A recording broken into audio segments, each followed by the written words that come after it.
ಸ್ಪರ್ಧಾರ್ಥಿಗಳ ಈ ವಿಡಿಯೋದಲ್ಲಿ ನಾವು ಭಾರತ ಸಂವಿಧಾನದ ಪ್ರಸ್ತಾವನೆಯ ಒಂದಿಷ್ಟು ಹೊಗಳಿಕೆಗಳನ್ನ ಡಿಸ್ಕಸ್ ಮಾಡೋಣ. ಈ ಹೊಗಳಿಕೆ ಮೇಲೆ ಎಲ್ಲ ಎಕ್ಸಾಮ್ದಲ್ಲಿ ಒಂದೊಂದು ಕ್ವಶನ್ಗಳನ್ನ ಕೇಳಿರ್ತಾರೆ. ಸೊ ಅದಕ್ಕೋಸ್ಕರ ಇಂಪಾರ್ಟೆಂಟ್ ಆಗಿದಾವ, ನೆಗ್ಲೆಕ್ಟ್ ಮಾಡ್ಕೋಬೇಡಿ ನೋಡ್ರಿ. ಮೊದಲನೇದಾಗಿ ರಾಜಕೀಯ ಜಾತಕ. ಸೊ ನಮ್ಮ ಭಾರತದ ಸಂವಿಧಾನದ ಪೀಠಿಕೆಯನ್ನ ರಾಜಕೀಯ ಜಾತಕ ಅಂತ ಕರೆದವರು ಯಾರಪ್ಪ ಅಂತಂದ್ರೆ ಕೆ.ಎಂ. ಮುನ್ಸಿರವರು ಇದನ್ನ ಜಾತಕ ಅಂತ ಕರೆದ್ರೆ, ಒಡವೆ ರಾಜಕೀಯ ನಮ್ಮ ಸಂವಿಧಾನದ ಒಡವೆ ಅಂತ ಕರೆದವರು ಯಾರಪ್ಪ ಅಂತಂದ್ರೆ ಇದನ್ನ ಠಾಕೂರ್ ದಾಸ್ ಭಾರ್ಗವ್.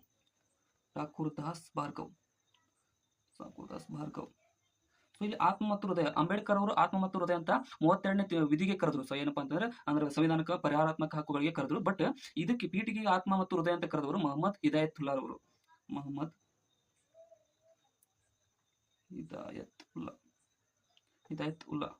ರವರು ಈ ಒಂದು ಆತ್ಮ ಮತ್ತು ಹೃದಯ ಅಂತ ಹೇಳಿದವರಾಗಿದ್ದಾರೆ. ಇನ್ನು ಗುರುತಿನ ಚೀಟಿ, ನಮ್ಮ ಸಂವಿಧಾನದ ಪೀಠಿಕೆಯು ನಮ್ಮ ಸಂವಿಧಾನದ ಗುರುತಿನ ಚೀಟಿ ಅಂತ ಹೇಳಿದವರು ಯಾರಪ್ಪ ಅಂತಂದ್ರೆ ಇವರು ಪಾಲ್ಕೆವಾಲದವರು ಹೇಳಿದ್ದಾರೆ. ಇನ್ನು ಕೊನೆಯದಾಗಿ ಇದನ್ನ ಕಿರು ಹೊತ್ತಿಗೆ ಎಂದು ಕರೆದವರು ಯಾರು ಅನ್ನೋದನ್ನ ನೀವು ಕಮೆಂಟ್ ಸೆಕ್ಷನ್ ದಲ್ಲಿ ಕಮೆಂಟ್ ಮಾಡಿ ತಿಳಿಸಿ. ಎಲ್ಲರೂ